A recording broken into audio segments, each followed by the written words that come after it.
Ang ganda ng kitchen natin. Natuwa akong bigla. Gusto niyo makita? Ay nako mga amigo, magandang araw po sa ating lahat mga kababayan ko. Ayan po mga amigo, ang ating halaman, hindi ko alam ang tawag pero namumulaklak na siya. Good morning mga idol. Isang kilong tilapia po ang ating aanihin ngayon mga idol. Walang kamatayang tilapia mga idol. For today's video mga kababayan ko ay papakita ko muna yung ginagawa nila Belinda. Sila ay naglilimas ng isda. Sabi ko kawawa naman ang isda. Nililimas nila. Nililimas meaning kinukuha nila ang isda. Nililimas ang tubig pala. Tinatanggalan ng tubig. Ayan po. So, nanto lang po yung mga mapagpanggap sa trabaho. Wala na kami narinig puro entra, mapagpanggap. Mapagpanggap pero nagtatrabaho. Ayun. Ayan. Katugtong naman palang maganda Ate Janet. Si Mama pa si Ate Janet naka-outfit. Alam mo kung bakit Bakit? wala daw siya maisuot. Ano yan at Janet? Umalis ang boss, umalis sila. Ano pa? Sige, diretso pa. Dali. Ala ka ng sahod niya at Janet. Yung isda na ibebenta natin isa-isa. Kasi ang isda niyan 3,000. O makadalawa lang, paldo ka na.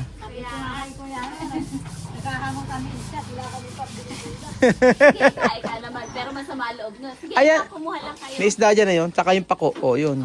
Dalawa yan. Sakto. Diyos mio. Oh. Ate Janet, mag-init ka ng tubig. Ako muna. Pero naglakihan na siya, no? Ha? Naglakihan na. Oo, naglokihan na. Ang laki na niya, oh. Oh, order ka ba? Order ka ba? Pwede na nga, ipiprito natin. Ayan po, ang aga-aga po ni Foreman na kung saan nagtatrabaho siya. So, for today's video, mga amigo, ay papakita ko po sa inyo yung natapos dito sa pinapagawa natin. So, ewan ko kung meron pa silang gagawin. Pero ang alam ko mga amigo ay nung isang araw ay nagtatiles sila. Hanggang ngayon ay nagtatiles pa rin ba? Gusto ko ang ganda kasi ng nagagandahan ako sa ganyan. Nagagandahan ako pag ganyan yung daanan. Malinis tingnan. Ayan, kaso nga lang syempre iba pa rin pag naka-tiles. Right of way to So syempre hindi naman natin ita-tiles ito. Depende na lang kung papamarble natin. Nakakaano ang panahon. Abay, ito mo alas 7:36 na. Tapos mamaya ay uulan na naman ang hapon. Di ba? Ba't ganun ang panahon? Hindi siya maganda. Dapat sa umaga, gusto ko ang panahon, yung makulimlim lang, yung walang araw. Ganoon. So, ayan na po mga amigo. Ay! Ang ganda na niya! Nagsisisigaw. Ay, ayan na mga amigo. Ang ating pinapagawa. Ay, kulang ata. Oh, ayan na siya. Natuwa naman akong bigla.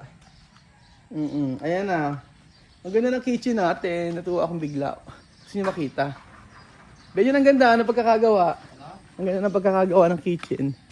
Ng kitchen, napakasosyal. Kaya pala sabi ni Marvin, ang mahal ng salamin na to. Mahal kasi iba yung size. Kaysa magputol-putol. Pero ang ganda niya. Oo. Ayan na. Hindi pa yari tiles. Ito na po siya mga amigo. 1, 2, 3, go. Charan! Para po kayong nasa may clinic. Laboratory mga amigo. Pasok po kayo. Ayan, naglagay yung tiles natin. Para kayo na... Oo, kung ba sa taas. Para ka nasa laboratory mga amigo. Ang sabing ganon, bawal buksan. Bawal buksan. So, bawal buksan. Huwag daw bubuksan. Pero gusto ko to. Oo, ang ganda ng kitchen natin. Para ka nasa laboratory. Parang yung magpapakuha ka ng dugo. Ganyan. O, ganyan po mga amigo. Bawal daw buksan eh. So, nairaos natin itong kitchen na ito. Hay nako, pambihirang patis. Ito, ganyan lang ang gusto ni Princess. Dapat yan lang ginawa ni Princess. Oh. Ay nako. Sapak na naman ako ngayong araw, mga amigo. Ganun talaga pagka natatapos na yung pinapagawa natin. Pero gusto ko, ang ganda ng pagkagawa niya. Kasi nga, bihira nga po yung nagagawa ng kulay gray na na frame.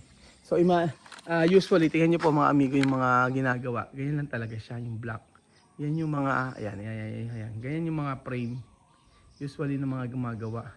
Pero tayo kasi, in-achieve natin yung talagang kakaiba frame sa ating mga salamin.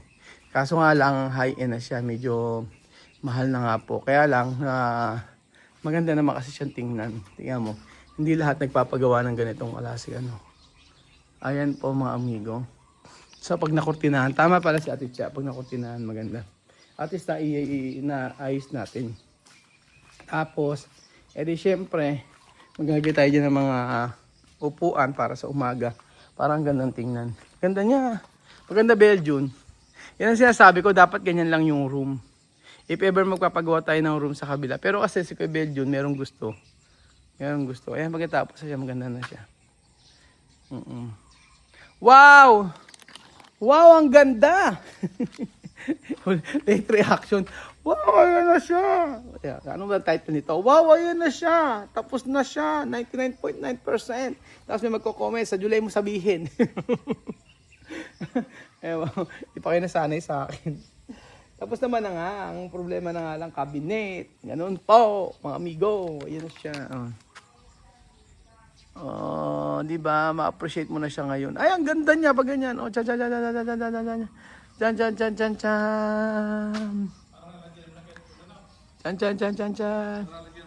Pwede na siya lagyan ng aircon. Kailangan lagyan siya ng aircon, mga amigo. Kaso si Kuya Greg, papupuntahin ko natin si Kuya Greg dito kasi next week na siguro. Para tapos na. Yung nagkakabit ng aircon. Ayan na siya. Charan! Ang ganda tingnan. Pagka sisimulan natin mula dito. Ayan, sisimulan natin mula dito. Yung mga ginagawa. Hindi na umabot yung tubig dito. Hindi na baka kahapon nagdilig si hindi na ayos to. Yung sasabi ko sa inyo, ang ganda sana kung, diba? Kung magagalagay ka ng room tapos doon.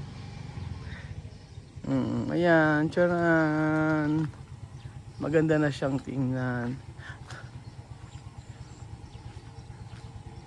Ayan. Maganda pala pagka nalagyan siya ng ang haba pala niya. Malaking tingnan pala, no? Malaki nga pala yung salamin Mahaba. Mahaba yung salamin. So, na-stop na po ito dahil wala tayong semento. So, next year na po natin i-continue. Malaki naman palang tingnan. Lahop. Rin na nga. So, eto na siya. Oo nga Malaki pala talaga yung Oo, ganyan nga yan. pero mas gusto ko yung ganito yung malaki. Kasi pagka inopen mo siya, bawal buksan. Ayan. Pag malaki siya, i-open mo lang yung dalawa na yan, tapos may screen. Hindi siya maganda siyang tingnan. Open siya. Yung hangin makakapasok. So tingnan natin sa loob kung anong itsura. Ganyan lang maganda kasi yung hangin, pagka maliliit kagaya ng ganito, doon naman sa loob kasi may aircon. Yung kabila kasi walang aircon. Walang aircon. Huwag natin lagyan ng aircon.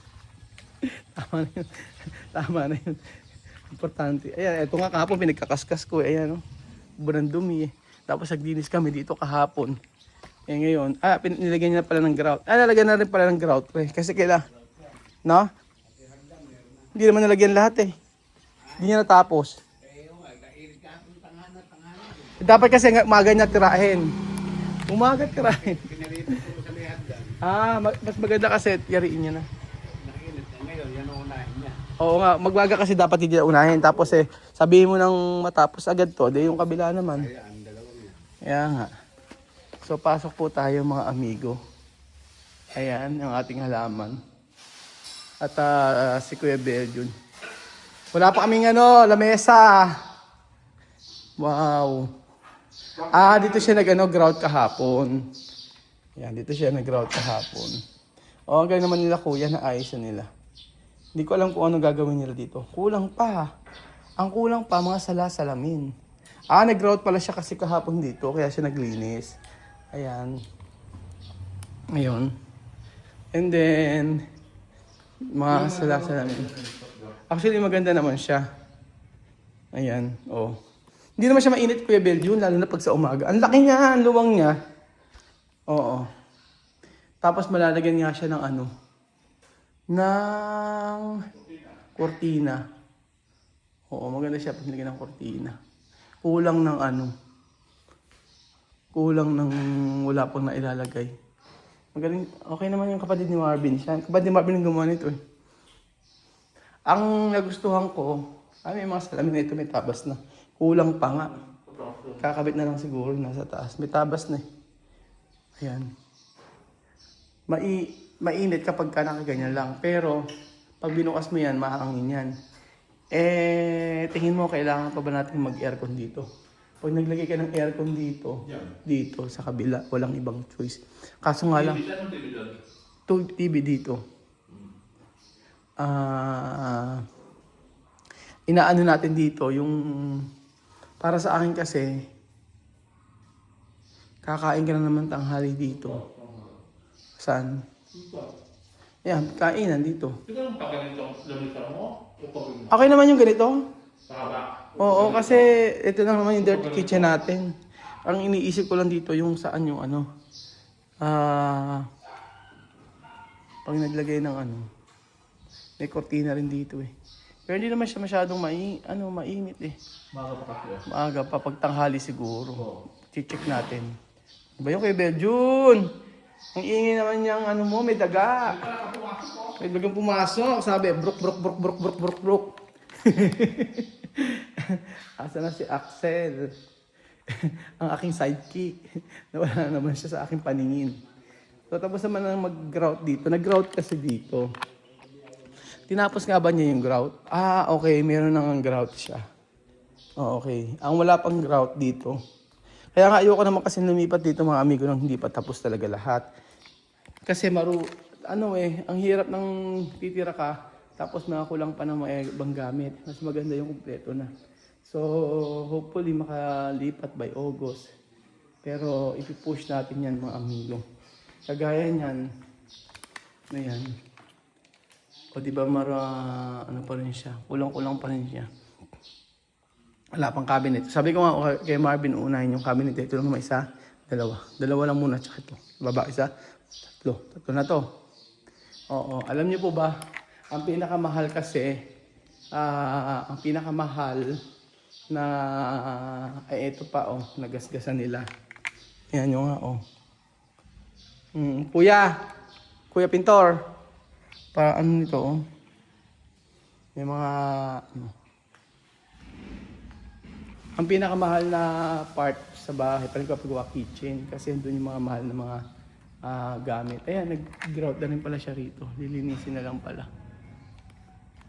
At least nag-grout na. Alam mo po ba yung bahay na pinagawa natin before doon? Walang mga grout yun. Ay, bakit basa dito? Kuya, ba't basa? Aywan ko. Ay, baka sa taas na naman. Hindi, ayan. Ayan. Saan?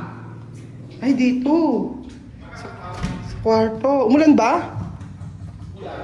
Ha? Ay, bakit dito may basa? Hindi ka sa banyo. Ayan o.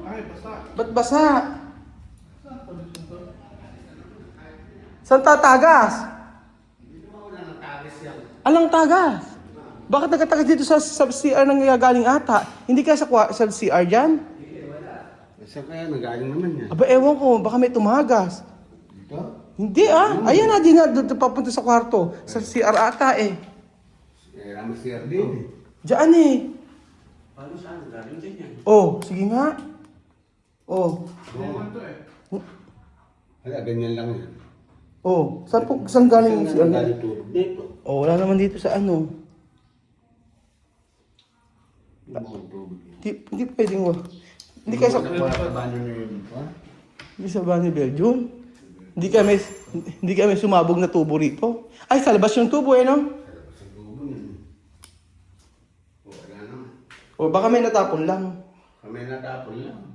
Wala Wala, kasi yung tubo nito kay Belgian Nesa. Ba't Belgian nakabukas to? Ba't nakabukas? Ito kay Edwin, hindi ko nga. Yun. Nakalas yung takip. Nakalas yung takip. Hindi kasi nasira nga yan, di makuha. Di pag nilagay mo takip, di siya makapindot. Sige nga, try mo. Di siya makapindot. Lagyan siguro ng rubber. Hindi. Hindi lang alam ni Belgian. Ano nga yun? Napipindot. Napipindot. Napipindot, ano ka ba? Ayun na. Kasi pag nilagay mo yung bar, Ay, hindi. Oo, ipayos mo kay pindot David. siya. Yung nalabas ang tubig, kaya nilagay ni David ang galbib yan. Ganyan lang pala nangyari. Payos natin kay David. Lalagyan lang na ano yan, ang Sa sarap. rubber ata. Kung ano. Eh, yung tanong nga, saan Yung tubig ang nanggaling. Buhos na. Hindi eh. Eh, ang tubig niya nasa labas eh, di ba? Wala naman po. Wala eh. Pero man, wala naman mga basa. Wala. Hindi ka natapon. Eh, baka naglilinis sila Billy natapon. Baka nga, hindi lang nalinis. Di ba? Oo, linisin mo ngayon. Try natin muna. O sige, obserbahan natin.